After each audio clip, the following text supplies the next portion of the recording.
Marble পাথরের গুঁড়ো দিয়ে তৈরি নানান শিল্পশৈলীর সামগ্রী এখন পুরুলিয়ার গ্রামেগঞ্জে স্বল্প মূল্যে ব্যাপক জনপ্রিয়তা পাচ্ছে। উত্তরপ্রদেশের এক ষাটোর্ধ্ব প্রবীণ শিল্পী জামিল খান নিজের হাতেই অনন্য শিল্পকর্মগুলি তৈরি করে পুরুলিয়ার প্রত্যন্ত এলাকায় ঘুরে ঘুরে বিক্রি করছেন।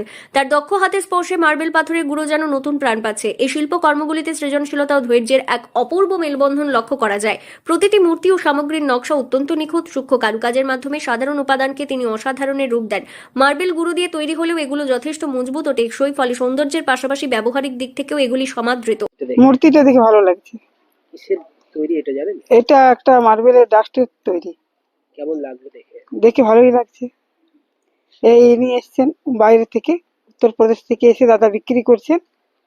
তো আমরা দেখলাম খুবই সুন্দর মূর্তিটি, তো আমাদের পছন্দ হয়েছে, আমরা কেনাকাটা করছি। শিল্পী জামিল খান জানান, উত্তরপ্রদেশে এই ধরনের সামগ্রী দীর্ঘদিন ধরেই জনপ্রিয়, তবে পুরুলিয়ার মানুষও এখন সেগুলি আন্তরিকভাবে গ্রহণ করেছেন। স্বল্পমূল্য, আকর্ষণীয় নকশা এবং টেকসই মান, এই তিনের সমন্বয়ে চাহিদা ক্রমশ বাড়ছে।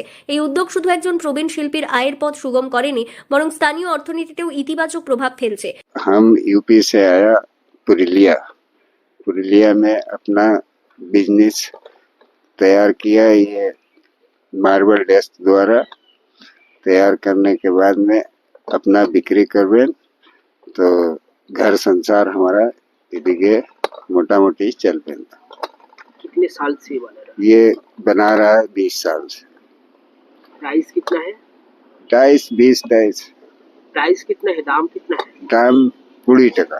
গ্রাম বাংলার সাধারণ মানুষের নাগালের মধ্যে এমন নান্দনিক শিল্পকর্ম পৌঁছে দেওয়ার মাধ্যমে তিনি একদিকে যেমন নিজের জীবিকা নির্বাহ করছেন, তেমনি অন্যদিকে ছড়িয়ে দিচ্ছেন ঐতিহ্যবাহী হস্তশিল্পের সৌন্দর্য ও আবেদন। পুরুলিয়া থেকে শান্তনু দাসের রিপোর্ট, লোকাল 18 বাংলা।